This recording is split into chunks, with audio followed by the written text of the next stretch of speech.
आदाब, जय हिंद, जय भारत। मैं मोहम्मद तौफीक BTS news and TV channel में आपका इस्तकबाल करता हूं। आइए देखते हैं आज की ताज़ा खबर। आइडेंटिटी होना बहुत ज़रूरी है। मैं आपको बहुत ही बुनियादी बात कह रहा हूँ।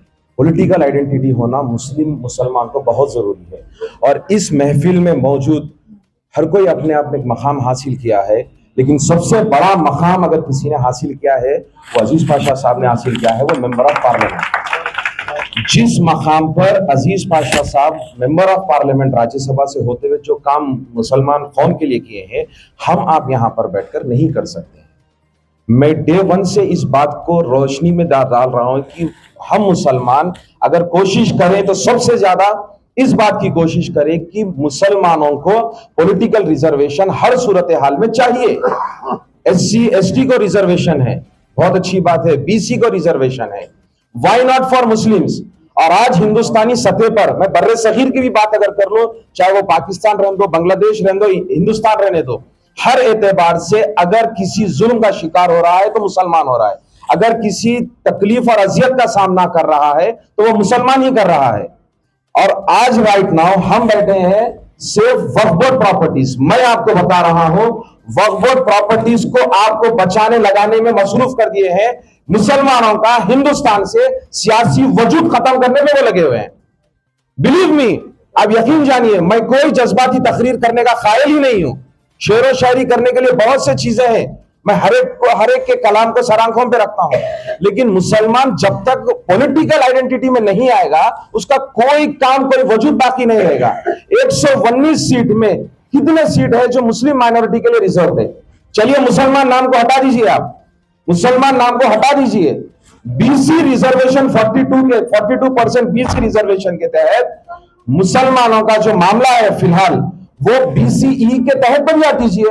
रिमूव दी वर्ड मुस्लिम। भाई बीजेपी की जबान नहीं बोलता हूं मैं बोल रहा हूं कि मुसलमानों को BCE के तहत तो आप पॉलिटिकल रिजर्वेशन दे ही सकते हो। मुसलमानों के साथ वक्फ बोर्ड की जायदादें छीन ली जा रही है। माइनॉरिटी फाइनेंस कॉर्पोरेशन से जो है ना, हमको नुकसान पे नुकसान हो रहा है। उर्दू एकेडमी से हमको नुकसान हो रहा है। अभी साहब बता रहे थे कोई कि वक्फ बोर्ड CEO असदुल्ला साहब से पूछे कि भाई रिकॉर्ड रूम क्यों बंद है, उसको खोलिए। नहीं साहब, वहां पर महफूज है, वहां पर रिकॉर्ड रूम में रिकॉर्ड्स महफूज है। अरे साहब, आप रिकॉर्ड्स को महफूज करने में है, यहां पर लोग वक्फ की जायदादों को ही खा जा रहे हैं। आप रिकॉर्ड्स को महफूज करने में ये क्या करेंगे साहब? पेपर लेकर, ऐसा रिकॉर्ड लेकर आप करेंगे क्या जब आपके पास जायदाद ही नहीं है? यानी कि आपके सर पे, आपके जिस्म पे सर नहीं है, आप है कि जो है ना ताज को संभाल कर रख रहे हैं। मुसलमान जिस पसमानदा हालत में आ चुके हैं, वो एक किसी बहुत बड़े जायरीन ने कहा था कि बहुत ही क्या खूब हो सकता था अदल इंसाफ का आलम, क्या खूब हो सकता था अदल इंसाफ का आलम। हमने इंसाफ उनसे मांगा जो जुर्म में शरीक थे।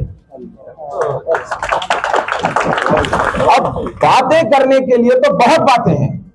इन सब आज के पीरियड में अगर सबसे बड़ी अगर अथॉरिटी कोई जिम्मेदार है और आंसरेबल है मुसलमानों के साथ होने के लिए, वो है माइनॉरिटी कमीशन। माइनॉरिटी कमीशन को कायम ही किया गया था कि मुसलमानों के परेशानियों पे नजर रखो, उनकी तकलीफों पे नजर रखो। और हम मुसलमानों को कोई भी चीज अगर परेशानी होती है तो माइनॉरिटी कमीशन के तहत दरवाजा खटखटाते, वो एब्सोल्यूट पिन ड्रॉप साइलेंस में है।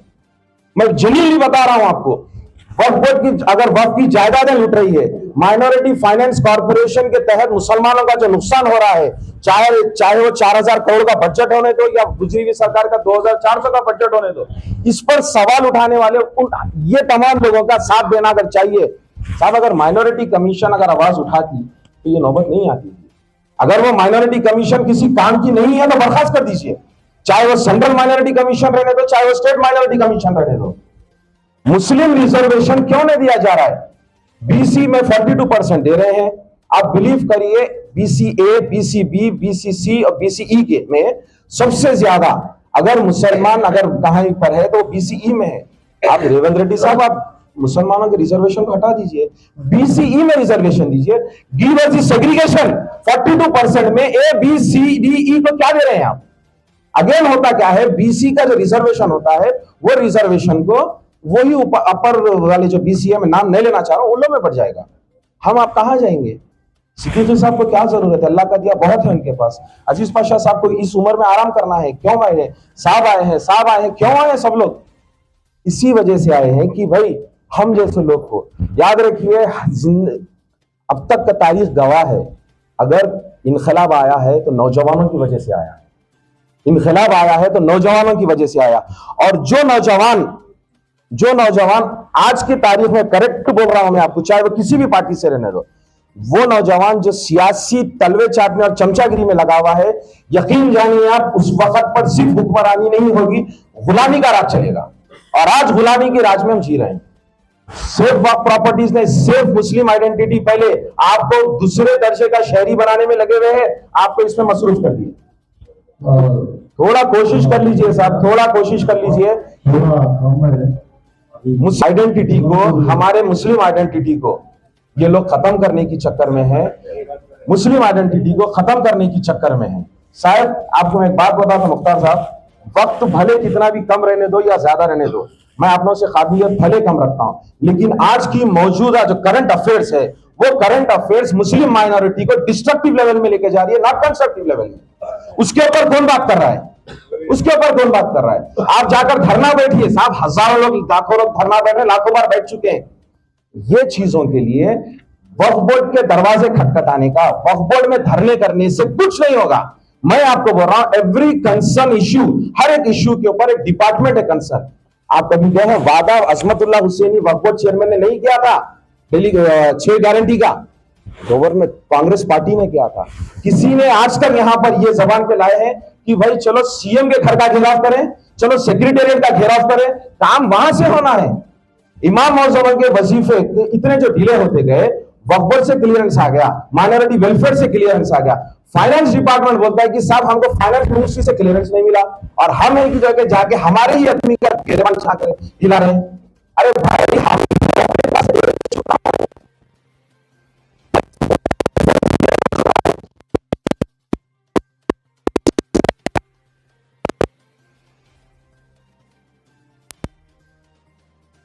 पॉलिटिकल एडवाइजर से लेकर जो इस कैबिनेट पोस्ट में बैठे हुए हैं, उनसे जाकर हम सवाल करें। धरना देना वो देना नहीं है, ये पेपर रिप्रेजेंटेशन बहुत स्ट्रांग है साहब। बीसी रिजर्वेशन के लिए नॉन मुस्लिम्स ने इतना स्ट्रांग रिप्रेजेंटेशन दिया है, इतना स्ट्रांग रिप्रेजेंटेशन दिया है कि अब चाहते हुए ना चाहते हुए उनको कोर्ट को जाना पड़ा और मंजूरी देना पड़ रहा है। हम क्यों नहीं कर सकते साहब? हम वहां पर जाएंगे, हम वहां पर जाएंगे। आप लोगों की सरपरस्ती, आप लोगों की दुआएं और आप लोग की हिम्मत पर हम ये काम आगे बढ़ेंगे। यहां पर इतने लोग मौजूद है साहब, आपको बता रहा हूं, आज का पीरियड युद्ध का चल रहा है। चाहे वो राहुल गांधी रहने दो, चाहे वो केटीआर रहने दो, चाहे वो रेवंत रेड्डी रहने दो, चाहे जगन मोहन रेड्डी रहने दो, चाहे लोकेश रहने दो, यहां पर दौर चल रहा है नौजवानों का। बीजेपी, पर्सनली बोल रहा हूं, बेहतरीन पार्टी है। रीजन बिहाइंड, वो अपने युद्ध को प्रमोट कर रही है और हमारे मुस्लिम कायदीन युद्ध को दबा रहे हैं और मसरूफ कर रहे हैं इन चीजों में। ऐसा इकदाम करने के लिए हर एक के पास एक जिगर चाहिए। तो बस बात को बिल्कुल मुख्तसर करते हुए साहब, मैं जज्बाती तकरीरों में नहीं, सिर्फ ये झिंझोड़ना चाह रहा हूं कि आप लोग इस मामले में डाइवर्ट कम होइए, अपनी आइडेंटिटी, अपनी पहचान के लिए आगे बढ़िए। इंशाल्लाह अनकरीब, इंशाल्लाह अनकरीब, इंशाल्लाह एक मिनट साहब, इंशाल्लाह एक मिनट आप मेरी बात, इंशाल्लाह अनकरीब साहब एक सेकंड, हाँ मैं कंक्लूड कर रहा हूं। मैं इंशाल्लाह अनकरीब 42% बीसी रिजर्वेशन पर ऑलरेडी 2 प्रोग्राम कर चुका हूं। मैं अपने एक शेर से अपनी तकरीर शुरू करूंगा। मैं अकेला ही चला था जानिबे मंजिल, मगर लोग आते गए और कारवां बनता गया। फानूस बन के जिसकी हिफाजत हवा करे, वो शम्मा क्या बुझे जिसे रोशन खुदा करे। बनाकर फकीरों का हमदोज गालिब, तमाशाए अहले करम देखते हैं।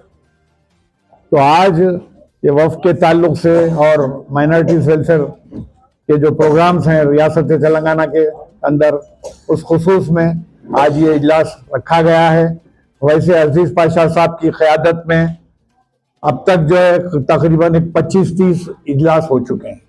बीच में ये वफ़ का जो नया जो कानून आया था, और क्या होने वाला है, किधर होने वाला है, 4-5 महीने से कोई इजलास नहीं हुआ था।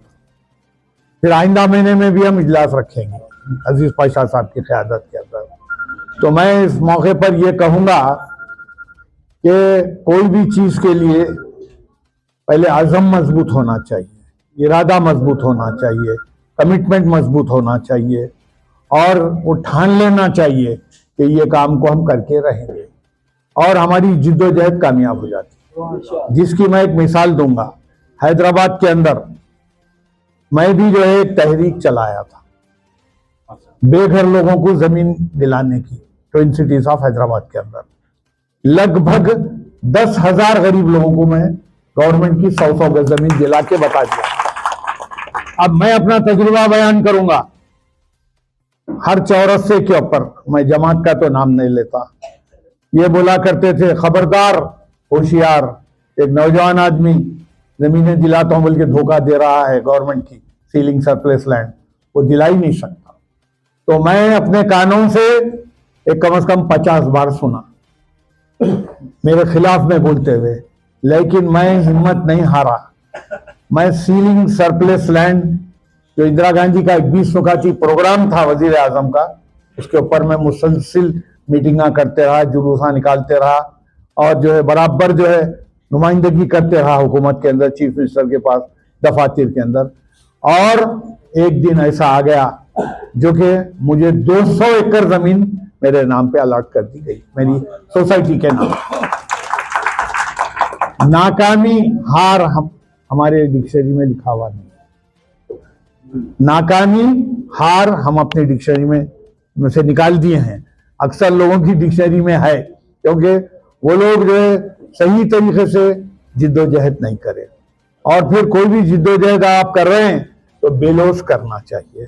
अब जैसे कि आज का ये इजलास रखा गया है, अल्लाह के फजल करम से मैं भी एक बिल्डर हूँ, हम भी कुछ कमाते हैं, हम भी कुछ खर्च कर सकते हैं अल्लाह की राह में। हम जो करे हैं, किसी से कोई 1 रुपया 1 पैसे का कोई चंदा नहीं, कोई धंधा नहीं हमारे। अब तक अजीज पाशा साहब के साथ जो इजलास हुए हैं, कम से कम 25-30 इजलास हो चुके हैं, 27। तो हर इजलास के अंदर हम अपने तौर से राह खुदा करते हैं, इसका अजर खैर अल्लाह देगा। अगर हम आपको चाय पिला रहे हैं, पानी पिला रहे हैं, खाना खिला रहे हैं, आपको कुछ अच्छी बातें बता रहे हैं, तो इसका अजर खैर अल्लाह देगा हमको। हमारी ये सोच है। तो रहा ये कि मैं ये कहूँगा कि वक्फ के अंदर आप देखिए, रिकॉर्ड के अंदर गजट नोटिफाई 77,000 एकड़ जमीन है। तकरीबन 80% जमीनें कब्जा हो चुकी हैं। तकरीबन एक 20,000 एकड़ जमीन सिर्फ बची हुई है। वो 20,000 एकड़ जमीन के ऊपर भी आपके जो RSS वाले, बीजेपी वालों की नजर है कि ये तो सब इनके कायदीन तबाह और बर्बाद कर दिए। भाई आज आप क्यों किसी से के ऊपर गिला कर रहे हैं? आज से 70 साल पहले जो MLA बने, उन्होंने क्या किया? क्यों ये जायदादों को नहीं बचाया? बीच में जो लोग MLA बने, उन्होंने क्यों ये जायदादों को नहीं बचाया?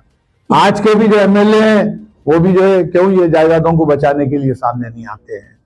तो हमेशा कैसा रहा कि भाई चेयरमैन वक्फ बोर्ड का फायदा मजा करते रहे, MLA वगैरह पॉलिटिशियंस मजा करते रहे और सब असर रसूख रखने वाले लोग इसका मजा करते रहे।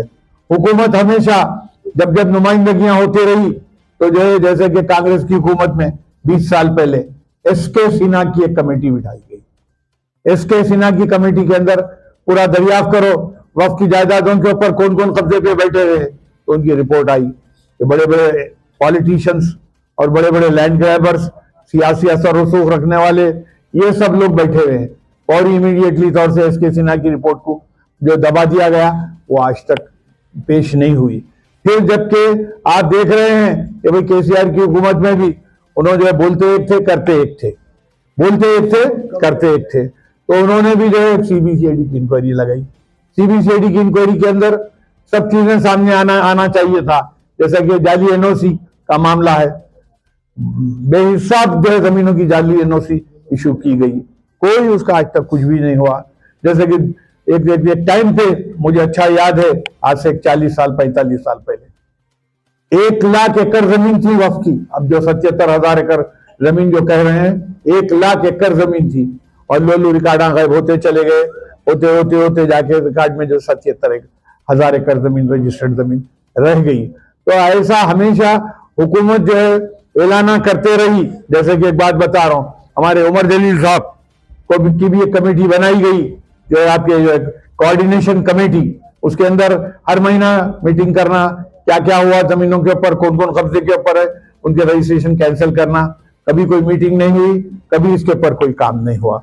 अब जबकि अब मौजूदा सिचुएशन के अंदर भी जो है अब आप देख रहे हैं कि भाई वक्त की जो जायदादें हैं आज जो है लाखों करोड़ की जो है जायदादें हैं, लेकिन 3000 मुकदमे कोर्ट के अंदर जेरे दौरान है और आज जो है सही तरीके से उसकी पैरवी नहीं हो रही है, मुसलसिल हारते चले जा रहे हैं।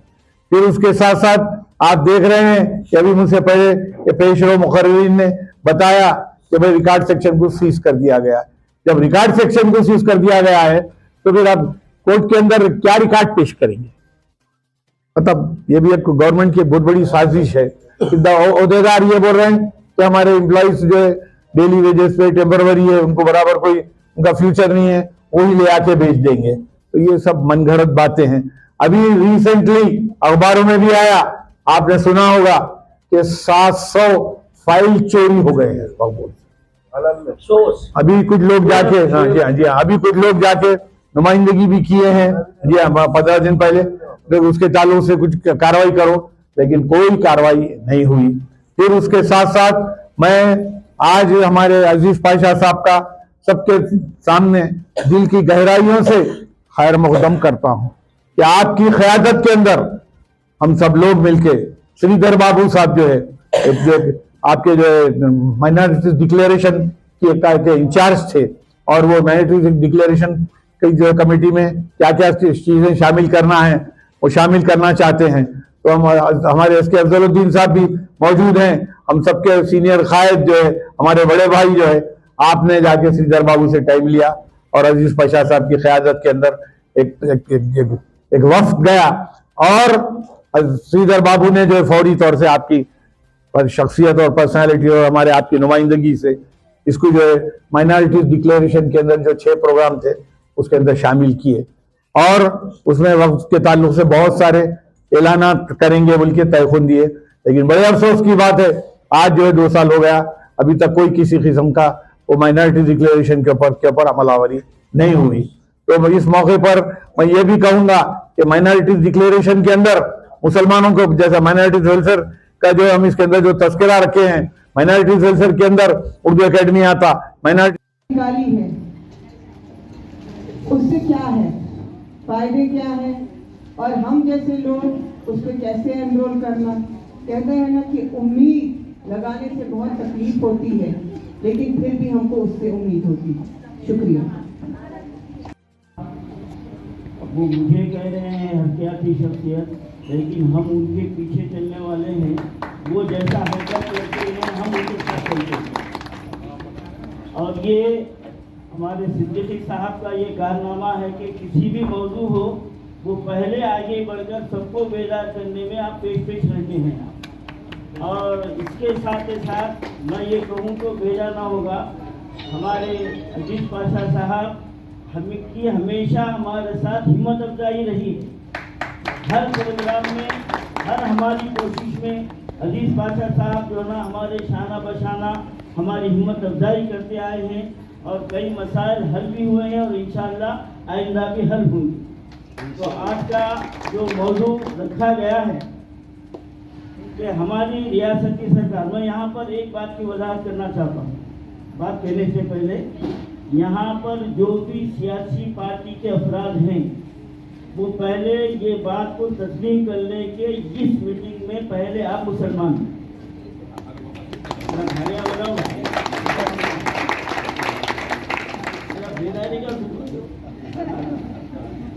तो हम यहाँ पर बहैसियत मुसलमान जमा हुए हैं हमारे मसाइल के लिए, हमारे हुकूक के लिए। जो हुकूमत के दौरान जो भी हुकूमत आई वो हुकूमत हमारे साथ मुसलसल नाइंसाफी करती हुई आई है और ये हुकूमत भी कोई दूसरी धुली हुई नहीं है।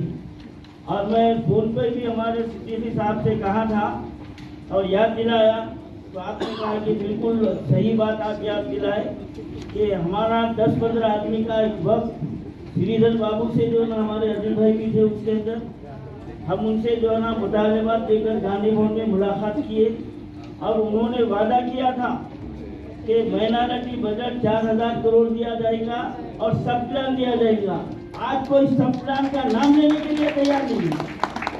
हाँ, और मैं उस वक्त बांगे दहन कहा था मैं वहाँ पर कि आपकी हुकूमत, आप बोल रहे हैं हमको मौका दो, क्या पहले कांग्रेस की हुकूमत नहीं थी? जब आप लोग वक्फ बोर्ड की जो ना वक्फ को जुडिशल पावर क्यों नहीं लिया? मैं रूबरू सवाल ये किया, मैं आप लोग गवाह है इस बात की। तो यहाँ पर हमको अल्हम्दुलिल्लाह ये मीटिंग में तमाम के ख्यालात जो ना सामने आते हैं, अपने जज्बात का इजहार करने का मौका मिलता है। लेकिन अब हमको इसके साथ साथ कुछ अमली मैदान में भी आगे बढ़ना है। हमारे सिद्दीकी साहब ने कहा है कि उससे श्रीधर बाबू से मुलाकात करेंगे, उनसे बात करेंगे अजीत भाई की जो ना देर सरपरस्ती में। और एक बात मैं अहम बात यहाँ पर ये रखना चाहता हूँ कि इस वक्त जो वक्फ बोर्ड का हाल है, क्योंकि हमेशा हमारे जितने भी मीटिंग्स हुए हैं वक्फ बोर्ड उसके अंदर अहम मौजू रहा है। वो कि अब तो मामला दूसरा हो गया है, लेकिन अब हम रियासती तौर पर अब हमारे सामने एक बड़ा अहम मसला ये आकर है। हमारे साहब भी यहाँ पर तशरीफ फरमा है, मारूफ जो ना एडवोकेट है, मशार खानदान से आपका ताल्लुक़ है। अल्हम्दुलिल्लाह आपकी भी जो ना हिदायतें हमारे लिए मशाले रहती हैं। तो आज इस वक्त जो है ना यहाँ पे आपकी बात को मैं 100% मुत्तफिक हूँ, लेकिन अभी हजरत सुल्ला भी आए, बीच में से बात हो रही थी मेरी, साहब भी है। हम लोग ये सोच रख लिए, वाकई आपकी बात सही है कि अब जितने नुमाइंदगियाँ करते आए पूरों को जो है कचरेदान की नज़र कर दिए हूँ। लेकिन यहाँ पे आज की मीटिंग में हम अहद करके उठेंगे कि कोई 2-4 मुद्दे ऐसे हैं वो लेके हम अजीत पाशा साहब की सरपरस्ती में बहैसियत मुसलमान, not a from political party leader, मैं टीआरएस का हूँ कांग्रेस के, वैसा नहीं, बहैसियत के मुसलमान हम हुकूमत को रिप्रेजेंटेशन करेंगे कि तुम्हारे से हमारा ये हक आना है, हमको दो। तो ये सच्ची और पक्की अहद करके यहाँ से उठेंगे। बोलो उठेंगे ना?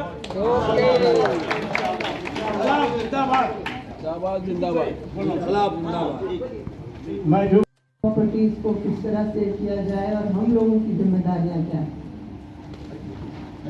अगर देखा गए कहीं पे भी अगर वक्त प्रॉपर्टीज पे कब्जा हो रहा है और एक्टिविस्ट जा रहे हैं तो पुलिस वाले लॉ एंड ऑर्डर बोल के भगा दे रहे हैं।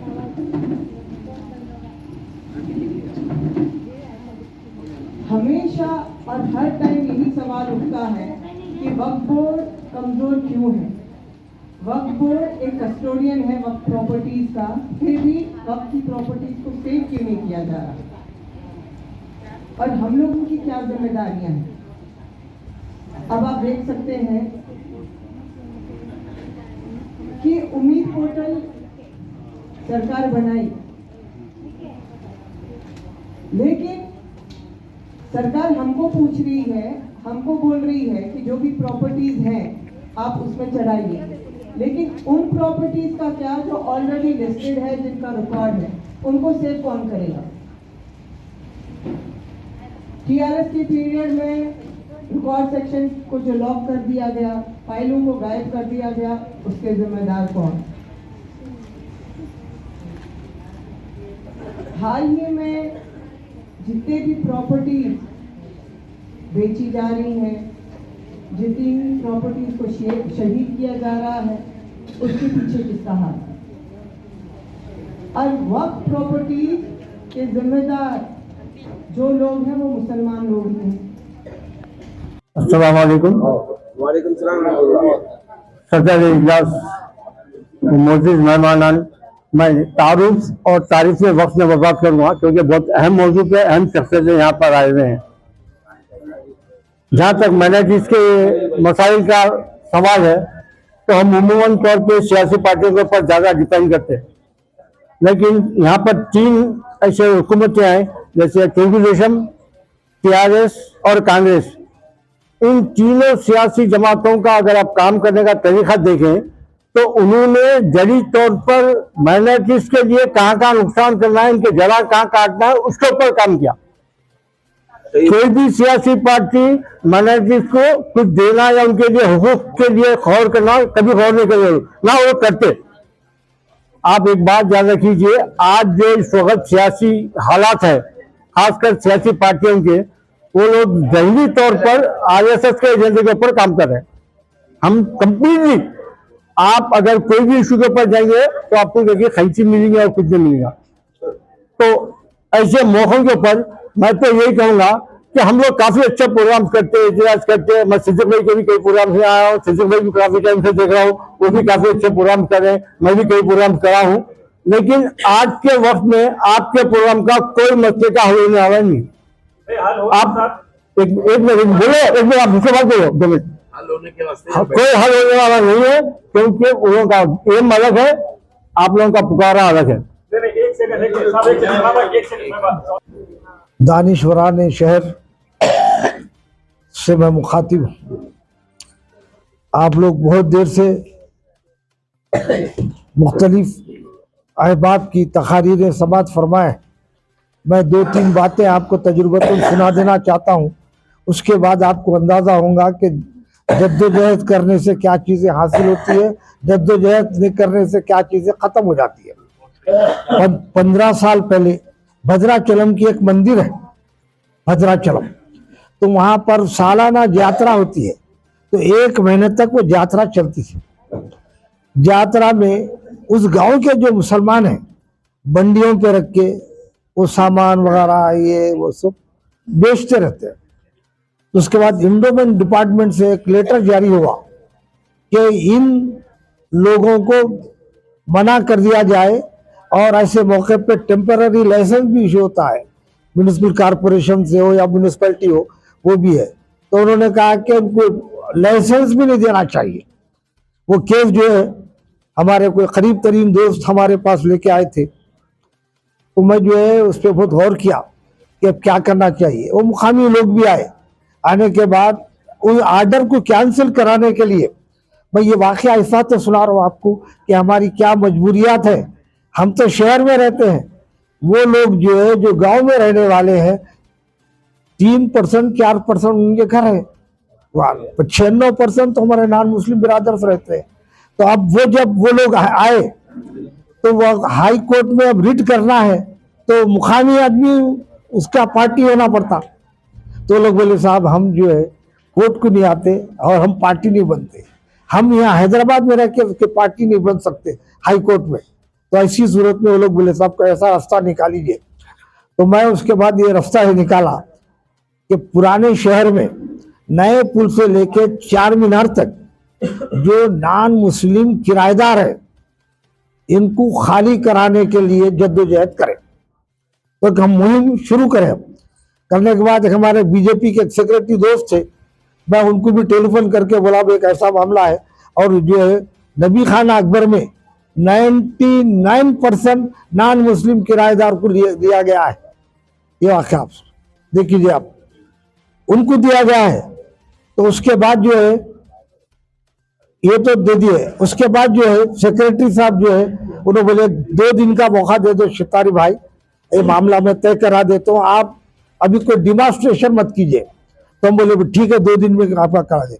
तो बद्दम रेड्डी साहब उस वक्त एमएलए थे, तो बद्दम रेड्डी साहब से भी मेरे से ताल्लुकात थे। मैं चूंकि बल्दिया में ट्रिब्यूनल लीडर था, मेरे से ताल्लुकात थे उनसे। तो जो है बद्दम रेड्डी साहब से भी बात हुई, तो बद्दम रेड्डी साहब ने कहा कि हमारा सेक्रेटरी बात कर रहा है, 1 दिन का टाइम दीजिए। आप वो टाइम देने के बाद उन्होंने बोले कल मैं जाके कैंसिल करा देता हूँ। आप टेबल पे बैठ के बद्दम रेड्डी साहब उस सर्कुलर को कैंसिल करा दिए। तो आपको ताल्लुकात भी होना। शफी औरंगाबादी ने कहा कि ऐसे मिला करो कि करे लोग आरजू, ऐसे मिला करो कि करे लोग आरजू, ऐसे रहा करो कि जमाना मिसाल दे। अगर हम ये मुखालिफ है तो नहीं चलेगा मामला, आपको मुखालिफ को मुआफिक भी बनाना पड़ेगा। और अब दूसरा मसला अब आप सुन लीजिए, बशीर बाग पे 2 मलगियां थे वक्फ के, उसके वो किराएदार जो है पैसे नहीं दे रहा था, तो वक्फ बोर्ड वाले इस पर कार्रवाई करे तो वो कहाँ गया, सुप्रीम कोर्ट तक गया और वक्फ बोर्ड जीता। सुप्रीम कोर्ट में जीतने के बाद वही किराएदार की किराएदारी जारी करा दी वक्फ बोर्ड इस बात के हमारे पास वक्फ बोर्ड में जो मेंबर जो होते हैं वो बड़े जो है डाकू हैं, जो मेंबर्स है वो बड़े डाकू है। होलसेल एजेंट अलग है, रिटेलर अलग है। होलसेल का जो वो किया, तो उसके बाद में जो है दाना किशोर साहब जो सेक्रेटरी थे माइनॉरिटीज के, तो मैं जो है उस वक्त उनसे रिप्रेजेंटेशन किया दाना किशोर साहब से कि साहब ये ऐसा फैसले के बाद भी ये आपसे वक्फ के ताल्लुक है और इनको आप किराए पे नहीं देना, बल्कि first preference to Muslim, second preference to others. तो उसके बाद दाना किशोर साहब क्योंकि हमारे बल्दिया के में भी कमिश्नर थे, मेरे से शख्सी ताल्लुकात थे, तो दाना किशोर साहब हमारा रिप्रेजेंटेशन पढ़ के उन्होंने कहा कि शितारी साहब ये बोलीजिए कि इनको देव कौन बोला। देखिए आप, एक IAS ऑफिसर है जो तमाम पढ़े लिखे लोग हैं, आप समझिए ये ऑटोनमस बॉडी है, ये वो ऑटोनमस डिपार्टमेंट है। तो उन्होंने कहा कि आप क्यों दिए, आपको कौन दे बोला, अगर आप नहीं देते तो मामला खत्म हो गया था, आप वो नहीं दिए। इंडोमेंट में 1 फीट जगह किसी मुसलमान को किराए पे नहीं दिया जाता। और आप शहर हैदराबाद में सर्वे कर लीजिए और औकाफ वाले रिकॉर्ड नहीं देते आपको। इस बात है कि औकाफ में भी जो लोग बैठे हुए हैं वो बड़े डाकू, चंबलवादी के डाकुआ है। सुनिए सुनिए आप देखिए ये लोग हैं। और आप देखो मसला, हमारे हबीब साहब ने अभी कहा कि आप रिकॉर्ड रूम को खोलीजिए, समझे आप। और हम भी इस मामले में बड़े मुतफिक थे रिकॉर्ड रूम को। तो परसों जो है हमारे असद उल्लाह साहब से बात हुई, तो उन्होंने कहा कि रिकॉर्ड रूम मत खुलाइए, वो रहने दीजिए, रिकॉर्ड रूम मत खुलाइए, वो रहने दीजिए। इस बात से कि रिकॉर्ड महफूज है। अब वजह उसका पहलू देखिए आप, 90 से ज्यादा जो एम्प्लॉइज है वो जो है परमानेंट एम्प्लॉइज नहीं है, टेम्पररी सोर्स, समझे आप, वो टेम्पररी एम्प्लॉइज हैं और कोई एजेंसी के थ्रू वक्फ बोर्ड में काम कर रहे हैं। तो वो लोग जो है ना उनको पेंशन होने वाला है, ना उनको ग्रेड इंक्रीमेंट होने वाला है, लमसम उनको तनख्वाह देते। तो अगर एक वक्फ बोर्ड की फाइल अगर उन्हें लेके चले गया तो 50,000 रुपये मिल जाते, 1 लाख मिल जाता, उन्हें दे देता। तो उन्हें ये बोले है, मगर आप अंदाजा लगाइए क्या मजबूरी है वक्फ डिपार्टमेंट में, हम वक्फ की एक फाइल की हिफाजत नहीं कर सकते। दूसरा पहलू ये है, इंतहाई शर्मिंदगी की बात है ये कि डिपार्टमेंट है और कोई रिकॉर्ड रूम की हिफाजत नहीं कर सकते। और दूसरी बात एक और वाक़ा सुने, एक पानी बोल के सेक्रेटरी था हमारा वक्फ का, उसका पूरा नाम भूल रहा हूं मैं। तो मैं मुख्तलिफ रिप्रेजेंटेशन करने गया तो मेरे को बोला, मूड में था बहुत अच्छा, चाय पिला के मेरे को बोला, देखो हमारे शितारी साहब एक मशवरा दे रहा हूँ आपको, बहुत अच्छी उर्दू बोलते थे और बिहार वगैरह के कैसे उनका ताल्लुक था। उन्होंने कहा कि नए पुल से 4 मीनार तक जो वक्फ की जायदादें हैं इसका किराया इंक्रीज करा लीजिए आप, और यही आपके लिए मगफिरत होगी। किराया इंक्रीज करा लीजिए बस आप। एक कमेटी, सलीम साहब का दौर था, सलीम साहब को बोला तो कुछ लोगों को बुला कर, उन्होंने भी जो है बहुत बड़े धंधेवारी सभा के आदमी थे, अरे मलकी लेता देता नहीं तो मैं 1 लाख रुपए दे देता हूँ, 2 लाख रुपए दे देता हूँ, गुडविल मलकी दे दे। तो लोग किराया बढ़ाते गए, उसके बाद कोई कमेटी नहीं बनाई। मैं जो बहुत से मसाइल है, वजह यह है कि एक शेर अर्ज कर देता हूँ आपको, उससे आपको अंदाजा होगा क्या कहें किससे कहें, क्या कहें किससे कहें, किसको अपना दर्द है। मैं वो हुर्फ दर्द हूं जिस पहलू से लौटे दर्द है। आप अंदाजा लगाइए, ये हम कुछ वो नहीं कर सकते।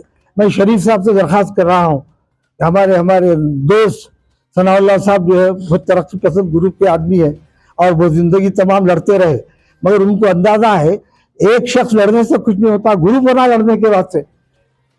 हमारे पास तकारीर करने के वास्ते तो बहुत लोग आ जाते, फील्ड वर्क पे काम करने के वास्ते कहाँ मिलता कोई आपको। तो हम शरीफ साहब से हम दरखास्त कर रहे हैं और हमारे दोस्त अजीज पाशा साहब, सिद्दीकी साहब, अजीज पाशा साहब से इस बात है कि अब जो है अजीज पाशा साहब हम जो है एक ही उम्र के हैं, समझे आप, और बरसों से हम तहरीकात में रहे हैं लेकिन मायूस नहीं हुए हैं।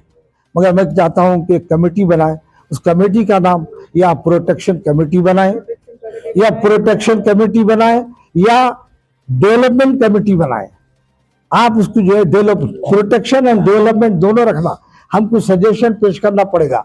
वक्फ बोर्ड वाले खुद उनके बाजू जो है इतनी बड़ी बिल्डिंग है और जो है 10 साल से ज्यादा हो गया, वो अब तक खाली है, किराए पे दे दी सकते। तो आप बताइए ये कैसे लोग हैं? अब तो हालत ये हो गई है, सीईओ और सदर के दरमियान मोहब्बत की आशिकी नहीं चल रही है। समझिए आप अंदाजा लगाइए। हाँ, आशिकी तो दूर की बात है, दो में बातचीत नहीं होती। दो चीजें बात नहीं, बल्कि अलबत्ता इशारों पे मसाइल तय हो जा रहे हैं। प्रोटेक्शन कमेटी ऐसा बना लेना और